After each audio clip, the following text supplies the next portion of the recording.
नमस्कार, आप देख रहे हैं मार्केट के महारथी। आपके साथ मैं हूं मानसी दवे। और भारतीय बाजार में लगातार ग्लोबल फ्रंट पर जो इकोनॉमिक इंडिकेटिव एक्शन इवेंट्स आते हैं, डोमेस्टिक फ्रंट पर जो ट्रिगर्स आते हैं, उन सभी का असर पड़ता दिखता है।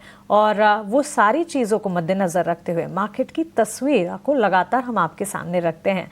लेकिन वॉलेटिलिटी मार्केट में इन सारी चीज़ों में ना शॉर्ट टर्म बेसिस ज़रूर देखने को मिलती है, लेकिन इसी वॉलेटिलिटी में लंबी अवधि के लिए आपका नज़रिया क्या होना चाहिए, ये समझने की कोशिश हम करते हैं। और इसी कोशिश की कड़ी में मार्केट के महारथी जैसे खास सेगमेंट को हम लेकर आते हैं, जहां पर बाजार के जाने माने दिग्गज हमारे साथ जुड़ते हैं और ओवरऑल 360 डिग्री मार्केट एनालिसिस कर आपको आपके पोर्टफोलियो एनालिसिस में, पोर्टफोलियो डेवलपमेंट में और पोर्टफोलियो स्ट्रैटेजाइज करने में मदद करते हैं। तो चलिए आज के मार्केट के महारथी को जोड़ते हैं। और आज हमारे साथ क्वेस्ट इन्वेस्टमेंट एडवाइजर्स के CIO और पोर्टफोलियो मैनेजर अनिरुद्ध सरकार जुड़ गए हैं।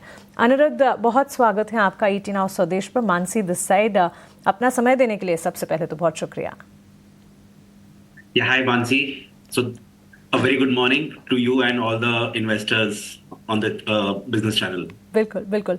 अनिरुद्ध, मार्केट के टेक्सचर को शॉर्ट टर्म बेसिस पर तो लगातार हम दिखाते हैं, बताते हैं, लेकिन लॉन्ग टर्म नज़रिया बाजार पर क्या है, हमारे मार्केट पार्टिसिपेंट्स के लिए वो जानना बेहद ज़रूरी है। बिकॉज शॉर्ट टर्म वॉलेटिलिटी से घबराने से बेहतर है कि लंबी अवधि के लिए मार्केट के अंडरटोन को समझें। इस वक्त मार्केट जो ट्रेंड दिखा रहा है ग्लोबल फ्रंट पर, चाहे कुछ भी हो जाए, डोमेस्टिक फ्रंट पर भारतीय बाजार के लिए अंडरटोन लगातार बुलिश तो दिखता है। आपकी राय क्या है और इस वक्त मार्केट के सेंटिमेंट्स को आप ओवरऑल कैसे रीड कर रहे हैं? नहीं, एब्सोल्युटली मैं अग्री करूंगा जो आपने बताया कि इंडियन मार्केट्स अगर हम देखें, I think compare to international markets हम लोग काफी अच्छे, I would say very kind of the mature market हैं। एंड हैविंग सेड दैट, अगर मैं देखूं पिछले एक साल में, except for the January and the month of February, वो जो 2 महीना था जिसमें काफी सारा प्राइस करेक्शन हुआ था, वो 2 महीना था जहां पे इन्वेस्टर थोड़े पैनिक किए थे। But apart from that, I think last एक साल में जो मेच्योरिटी इंडियन मार्केट्स ने दिखाया है, in spite of all the international domestic risk, I think it really makes even internal investors take a different view on India कि ये एक मार्केट है जहां पे आप एलोकेट कर सकते हैं। इसी कारण अगर आप देखेंगे लास्ट 2-3 महीने में FIs का फ्लो काफी पॉजिटिव रहा है ऑन इंडिया। जो हम लोग ने लास्ट ऑलमोस्ट 16 मंथ्स तक हम लोग देख रहे थे, ऑलमोस्ट एवरी मंथ FIs का नेगेटिव फ्लो था। अभी वो आउटलुक थोड़ा चेंज हो रहा है।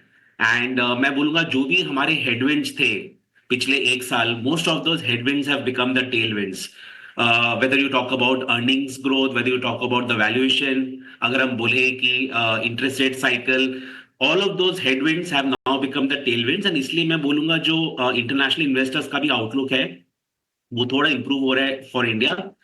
जो अच्छी बात यह है कि हम लोगों ने लास्ट 4 इयर्स एक चीज देखा है जो I think we are still at an early stage. जो डोमेस्टिक इन्वेस्टर्स है वो कंटिन्यू कर रहे हैं इन्वेस्ट करने के लिए। मैं बोलूंगा लास्ट अगर हम लोग 4-5 इयर्स देखें post Covid, except for a couple of months, almost every month domestic investors have been very very positive on the inflows. तो मैं बोलूंगा जो डोमेस्टिक फ्लो है वो वापस आ गया है after the decline in Jan Feb March. FI investors का आउटलुक वापस पॉजिटिव हो गया है। अर्निंग्स का बॉटम आउट हो गया है इन FY25। तो सारे जो हेडविंड्स थे all have become the tailwinds now. ठीक है, तो जो बाधाएं थी अब वो सपोर्ट करने लगी हैं बाजार को, ये ऐसा व्यू है अनिरुद्ध सर का। अनिरुद्ध सर, बहुत शुक्रिया आपका समय देने के लिए। अभिषेक बोल रहा हूं मैं नोएडा स्टूडियो से। एक चीज और है सर, एक बड़ा इवेंट सामने खड़ा है। RBI की पॉलिसी है, 4 तारीख से MPC की बैठक शुरू हो जाएगी, 6 तारीख को पॉलिसी आ जाएगी। कंसेंसस बिल्ड हो रहा है कि नहीं 25 बेसिस पॉइंट का रेट कट आ रहा है फिर से लगातार, ये तीसरी बार होगा, हैट्रिक लगेगा। आप भी क्या इतनी ही उम्मीद करके चल रहे हैं या फिर गुंजाइश है थोड़ी ज्यादा देने की RBI के पास? और दूसरी चीज, कंजम्पशन के लिए माहौल फिर और थोड़ा बेहतर हो जाएगा, लेकिन विद इन कंजम्पशन आपकी नजर कहां पर रहेगी सर? तो with regard to RBI policy भी मैं बोलूंगा कि इमीडिएटली मैं बोलूंगा कि जो हम लोगों ने रिसेंट द रेट कट्स देखे हैं, मैं बोलूंगा उसका भी अभी तक पूरा इम्पैक्ट आने में बाकी है। सो मुझको लगता है कि RBI might not be very aggressive in the rate cuts, क्योंकि जो भी रेट कट होता है उसका थोड़ा इंपैक्ट दिखे, उसके बाद ही अगला रेट कट होना चाहिए। बट यस, अगर मैं बोलूं अगले 6 to 9 months definitely will have एक या दो रेट कट्स होंगे। हैविंग सेड दैट, जो last policy meet of the US Fed था, उसमें भी जो रेट कट्स नहीं हुआ, इट वाज ऑन पॉज। हो सकता है वो देख के भी our governor might take a view that we should not go very aggressive. तो हो सकता है वो जो रेट कट का साइकिल था वो उतना एग्रेसिव नहीं होगा, but yes, next 6 to 9 months एक दो रेट कट्स डेफिनेटली होंगे।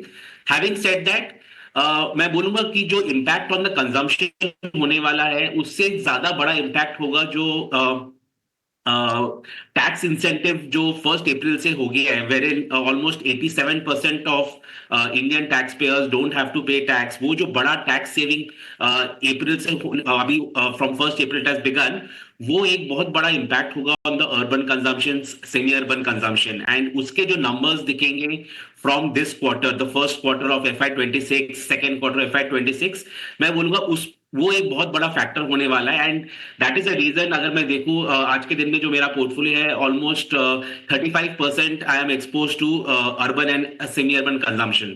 तो ये एक बड़ा फैक्टर है। The rate cut, yes definitely the rate cut will benefit, but उसमें टिपिकली अगर रेट कट देखे, the big ticket purchases like the houses, properties, autos, वो एक चीज होता है जो बेनिफिट करता है। जो स्मॉल कंज्यूमर डिस्क्रिशनरी आइटम्स है वो ज्यादा इम्पैक्ट होंगे with regard to the income tax benefit. So Anirudh, आपके पोर्टफोलियो एनालिसिस पर ही थोड़ा और डीप डाइव करना चाहेंगे, और सेक्टोरल चर्निंग इफ़ वी से सो इन दिनों काफ़ी नज़र आती है। ऐसे में पोर्टफोलियो गठन अगर कर रहे हैं हमारे मार्केट एक्सपर्ट्स, या कमज़ोर बाजार में एंट्री अपॉर्चुनिटीज़ ढूंढ रहे हैं, तो फिर कौन से सेक्टर्स हैं जो आपको पसंद आते हैं, और कौन से सेक्टर्स हैं जहां से अवॉइड की राय या दूर रहने की राय देंगे आप? सेक्टर्स के हिसाब से मैं बोलूंगा कि आपने जो मेंशन किया with regard to the sectoral churn, वो टू बी ऑनेस्ट आजकल इतना फास्ट सेक्टर्स, इस हफ्ते ये सेक्टर चलता है, अगले हफ्ते वो सेक्टर चलता है, बट दैट इज समथिंग मैं इन्वेस्टर्स को बोलता हूँ, डोंट फॉल फॉर दैट। थोड़ा medium to long term approach होना चाहिए, बिकॉज उसी जगह पे सबसे ज्यादा पैसा बनता है कि ओवर अ नेक्स्ट 1 साल 2 साल कौन से सेक्टर्स होने वाले हैं जो सबसे ज्यादा बेनिफिट करने वाले हैं। एंड व्हेन आई से बेनिफिट, सबसे ज्यादा अर्निंग्स अपग्रेड्स, अर्निंग्स अपसाइकिल कौन से सेक्टर्स में होने वाले हैं। हैविंग सेड दैट, मैं बोलूंगा कि जो एक सेक्टर है जो मैं बहुत बुलिश हूं, एंड ऑलमोस्ट 15 to 20% एक्सपोजर है मेरे पोर्टफोलियो में, is the energy and the power sector. Because power capex एक ऐसा एरिया है जहां पे गवर्नमेंट का बहुत फोकस है with regard to increasing the power generation and distribution in the country. Now उसमें जो हम लोग जो प्ले कर रहे हैं वो हम लोग पावर इंटरमीडिएटरीज में प्ले कर रहे हैं, because we are not betting on the power producers, because government का जो फोकस है it is across different sources of power, whether it is the solar, the nuclear, hydel, thermal. तो मैं बोलूंगा कि इन्वेस्टर्स को किसी एक पावर सोर्स पे ना बेट करके उन कंपनीज पे बेट करना चाहिए जो पावर इंटरमीडिएटरीज हैं, like the transformer companies, transmission distribution, EPC companies, switchgear companies. ये सारे कंपनीज है जो एग्नोस्टिक है to the source of power. दूसरा जो बड़ा सेक्टर है जहां पे मुझे को लगता है कि काफी ग्रोथ आ सकता है, is the urban and semi urban consumption. One main reason is, अगर मैं लास्ट 5 साल देखूं, 5 साल में 1 साल छोड़ के बाकी 4 years वो एक स्पेस रहा है जहां पे काफी ग्रोथ दिखा है। लास्ट 1 year थोड़ा वीकनेस रहा है, partly because of income growth being a bit week.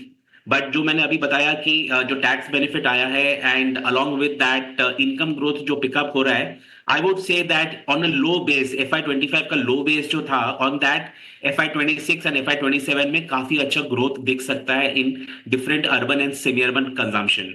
Now, जब मैं बोलता हूँ urban and semi urban consumption, उसमें जो सेक्टर्स होते हैं वो टिपिकली होता है consumer discretionary names, auto and auto and hotels एक बड़ा स्पेस है जहां पे हमारा काफी एक्सपोजर है, and hotels continue to report very good ARR and the occupancy. तो मैं बोलूंगा ये सारे सेक्टर्स है जो जहां पे अर्निंग्स ग्रोथ आई थिंक काफी स्ट्रांग होने वाला है। एक आध सेक्टर्स जहां पे I still am a bit negative और मैं बोलूंगा अंडरवेट हूं, एक है आईटी एक ऐसा स्पेस है जो लास्ट ऑलमोस्ट 18 महीने से I have been underweight, and of late also I remain very very underweight. In fact मैं almost 6 to 9 months we didn't have a single IT stock in the portfolio.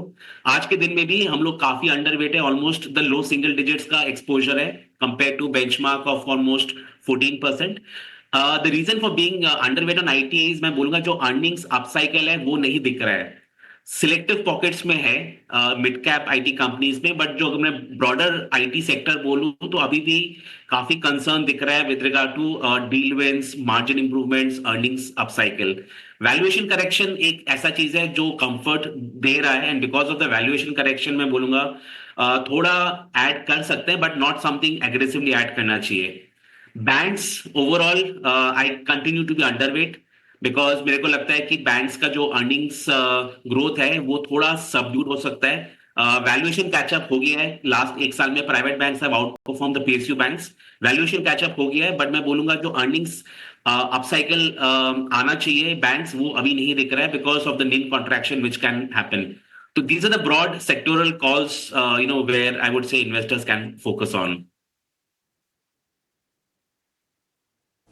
बढ़िया है sir. कई interesting themes बताई हैं Anirudh sir ने जहां पर आपको फोकस करना चाहिए. सर आखिर में एक और सवाल मेरा ये है कि देखिए कहीं न कहीं टैरिफ को लेकर अनिश्चितताएं हैं जो बनी हुई हैं, वो हैंगओवर है, बाजार को शायद और परेशान करेगा. अब जुलाई में डोनाल्ड ट्रंप क्या करेंगे किसी को पता नहीं है. तो जो म्यूचुअल फंड वाले जो इन्वेस्टर्स हैं, ऐसे बहुत सारे लोग होंगे जो बाजार की हाल की चाल को देख के लगता होगा कि नहीं पैसे डालने का ठीक है समय है, लमसम करना है या फिर अभी थोड़ा वेट कर लेना है, महीने डेढ़ महीने का समय अभी दे दें खुद को. आजकल मैं अभिषेक बोलूंगा कि आजकल मार्केट्स में इतने सारे इवेंट्स हर महीने आते हैं कि very difficult to time the market. मैं इसलिए इन्वेस्टर्स को हमेशा बोलता हूं कि don't try to time the market, but हर महीने आप कुछ कुछ डिप्लॉय करते रहिए बिकॉज बॉटम पकड़ना है. एवरीवन वांट्स कि मैं बॉटम में इन्वेस्ट करूंगा और ऊपर में निकालूंगा, वो इम्पॉसिबल सा होता है. मैं इसलिए बोलूंगा कि हर इन्वेस्टर को जैसे जैसे कैश फ्लोज आता है डिप्लॉय करते रहना चाहिए. एंड आई एम अज्यूमिंग ये जो पैसा डिप्लॉय कर रहे हैं वो लॉन्ग टर्म के लिए है. एनी मनी जो 2 साल 3 साल 4 साल के लिए है, अभी फर्स्ट वीक ऑफ जून में डिप्लॉय करें या लास्ट वीक ऑफ जून में डिप्लॉय करें, मैं बोलूंगा बहुत ज्यादा डिफरेंस नहीं होगा अभी से 2-3 साल बाद. But yes, short term events देखकर थोड़ा एक हफ्ता आगे पीछे कर सकते हैं. लाइक जस्ट फॉर एग्जांपल अभी हम लोग ऑन द वीकेंड हम लोग ने देखा कि यूक्रेन का बड़ा अटैक हुआ है ऑन रशिया. नाउ ऑब्वियसली ये अगर देखें तो this has been one of the biggest attacks by Ukraine on Russia. इसके आई वुड से इसके रिएक्शन में डेफिनेटली रशिया कुछ तो करेगा and it will not be a very small attack. अब वो what it will do, when it will do, we don't know. तो मैं बोलूंगा कि यस, सिंस ये एक बड़ा अनसर्टेनिटी है एंड मार्केट्स कैसे रिएक्ट करेंगे, डेफिनेटली सेंटिमेंट होता है विद ऑल दीज अटैक्स. ऐसा नहीं कि अर्निंग्स इंपैक्ट होता है बट सेंटिमेंट इंपैक्ट होता है. तो मैं बोलूंगा कि ऐसे ऐसे इवेंट्स जब होते हैं तो यस, अगर किसी इन्वेस्टर को ये हफ्ते डिप्लॉय करना था, he can take a call to wait and see कि रशिया का इम्पैक्ट क्या होता है and then accordingly they can take a call. But yes, मैं बोलूंगा ज्यादा वेट नहीं करना चाहिए. कोई भी स्मॉल डिप आए मार्केट में डिप्लॉय करना चाहिए बिकॉज लास्ट 6 months में हम लोग ने देखा है काफी सारे लोग they were waiting that good levels will come. अच्छे लेवल्स आए, 21,800 21,900 आए, काफी लोग वेट करते कि और नीचे जाएगा, फिर वहां से हम लोग ने देखा है 25,000 हो गया है. So I will say that perfect level कभी नहीं आता है, बट यस, डिप्लॉय करते रहना चाहिए. ठीक है, इवेंट्स आएंगे जाएंगे, लेवल्स बदलेंगे, बाजार चलता रहेगा. ठीक है, लब्बो लुबाब यही है. अनिरुद्ध सर बहुत शुक्रिया आज आपका समय देने के लिए और तमाम सेक्टर्स पर अपना की टेकअवे शेयर करने के लिए और इनसाइट्स भी हमसे साझा करने के लिए. Thank you so much sir. फिर आपसे मुलाकात होगी और फिर आपसे ज्ञान जो आपका है फिर से उसको हम प्राप्त करने की कोशिश करेंगे. Thank you so much. चलिए, शो को फिलहाल यहीं पर समाप्त करने का समय हो गया है. निफ्टी में कोई ऐसी कोई रिकवरी अटेम्प्ट हो नहीं रही है. निफ्टी अगर आप देखेंगे तो 170 अंकों की गिरावट है. निफ्टी बैंक थोड़ा सा संभला जरूर है. 174 पॉइंट की गिरावट निफ्टी बैंक में भी है. प्रतिशत के लिहाज से निफ्टी के मुकाबले आधे से भी कम है. ब्रॉडर मार्केट का टेक्सचर थोड़ा करके थोड़ा बदलता हुआ दिख रहा है. पिछले कुछ मिनटों में 1370 शेयर हैं तेजी वाले और उसके मुकाबले 1250 शेयर इस वक्त गिरावट के साथ कारोबार कर रहे हैं. इंडिया विक्स फिर से 17 के पास है, 5% ऊपर. इसी के साथ इस शो को यहां पर समाप्त करेंगे. मेरी सहयोगी मानसी को और मुझे आप दीजिए इजाजत. एक छोटे से ब्रेक के बाद लेकर आएंगे योर स्टॉक्स. आप कहीं जाएगा नहीं. नमस्कार.